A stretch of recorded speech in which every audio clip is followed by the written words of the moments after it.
Oh, hey friends. Yeah, we're just watching some old-fashioned movies over here. You know, catching up on the classics. This one, The Three Stooges, it's one of my personal favorites. But as I've been watching it, I'm noticing something strange. Do you see, well, besides The Three Stooges being so silly, do you see that there's not any color in this movie? Everybody and everything is in black and white and gray. There's no red or pink, purple, orange, blue, any colors besides black and white and gray. And then that made me think, when I look at old pictures like these, they're also black and white and gray. There's no color in them either. And that's funny because you're watching a video, which is like a movie of me right now, and I have plenty of colors, yellow and purple and blue and green.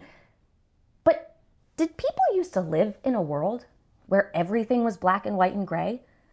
A long time ago, was there no color in stuff or clothes or people?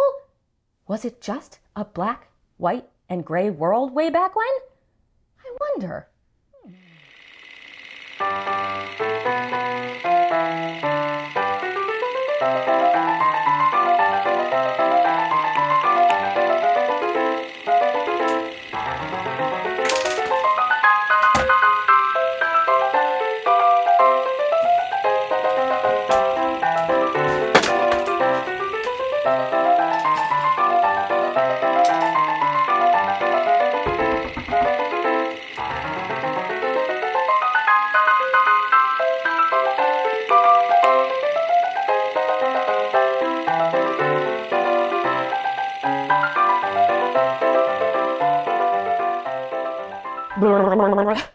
That can't be right. Way too silly. Plus, I was looking at some really old pictures the other day. I wonder if you recognize anyone in these pictures. That's right, it's Tallulah B. She's in black and white in those pictures, but we know she's a really colorful character. I think we should go ask Tallulah, why were pictures in black and white a long time ago, and movies were in black and white? But now, pictures and movies all have lots of color. What was different then? And how did it change? That's a pretty good question. Let's go find out. Come on.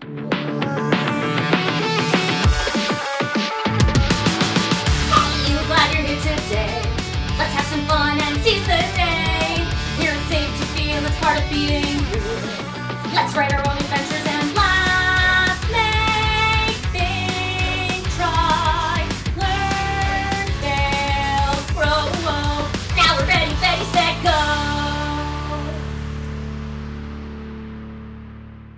Hey there, hi there, slay there. It's your girl Tallulah B with that juicy historical tea. I cannot wait to talk to you all about black and white movies and movies today and what happened in between. Let's get to it. Okay, picture this. It was 1878. People dressed like this, and they still rode around in horse and buggy. So me and a couple friends were hanging out at the racetrack when two of them got into this crazy argument. They just could not agree if when a horse is running, it has all 4 feet up off the ground at once or not. So they decided to ask their friend, Edward Muybridge, to set up 12 cameras to take 12 separate pictures of a horse galloping. When they printed all the pictures out and put them side by side, they realized a horse does in fact have all 4 feet off the ground when it's in a gallop. Crazy, right? And that's not the only thing they discovered. They realized when they put the pictures side by side and then flipped through them really fast, it looked like the horse was moving. They accidentally invented moving pictures, which was the first version of a movie. What? Once this idea of moving pictures, the beginning of movies, had started, it took off and people couldn't stop inventing things. In 1895, the Lumiere brothers created the first ever movie for an audience. The way they did this was they figured out how to print pictures one after the other on a long strip called film.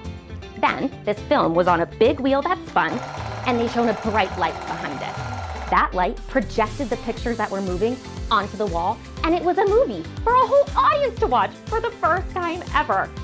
And that's honestly still pretty much how movies work today. Now it's time for Tallulah B's top 3 funky film facts. Okay. Number 1. The first moving pictures or movies were totally silent. There wasn't any sound at all on them. That's because they hadn't figured out yet how to put the sound onto the film. So sometimes when you went to the movie, there would be a piano player in the movie theater who would play the music for the movie for you. Or if the people were like talking, they would write the words on the film strip, project that on the wall, and you'd have to read everything the people said. Crazy, right? Number 2, old movies were all in black, white, and gray.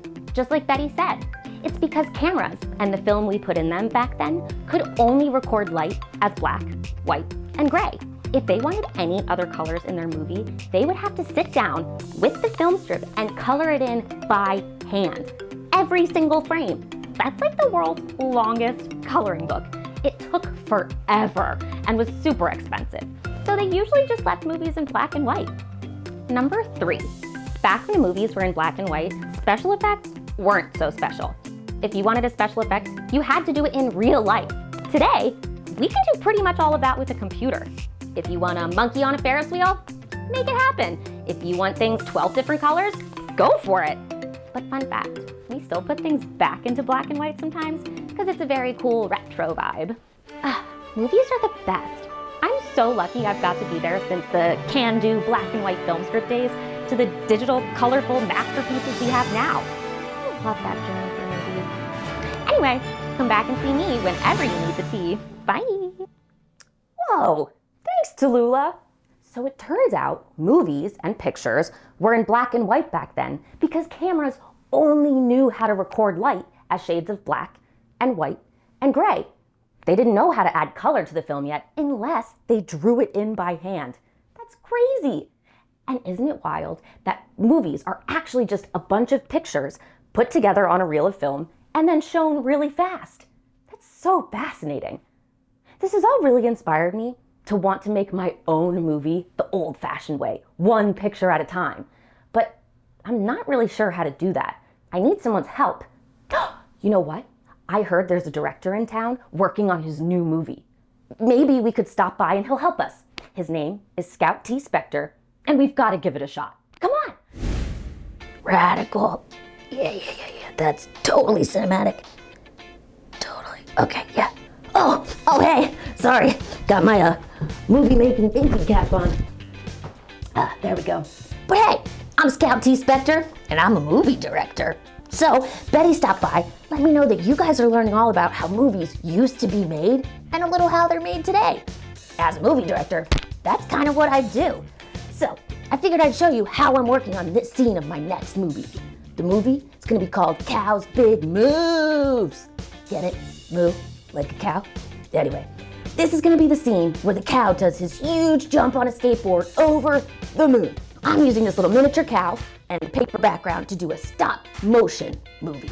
This is just to give an idea of what I want it to look like. So I'm getting the movie inside my head, out, so I can show the producers what this scene is gonna look like in the movie. At the end, we'll use a computer and a realistic looking cow, so it'll look really real. But this stop motion is really close to the way they used to make movies. A bunch of pictures strung together on film and then played really fast together. So come on, check it out with me.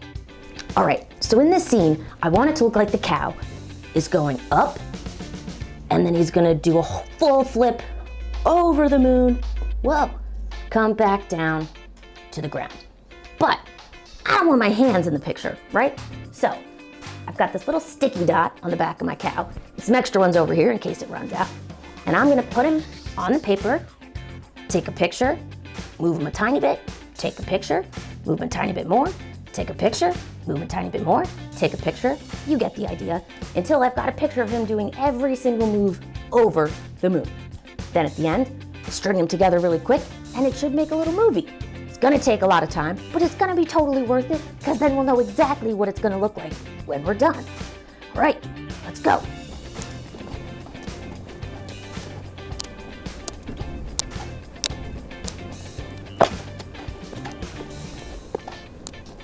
All right, so I took all those pictures and I put them together into a stop motion movie. This is how it turned out.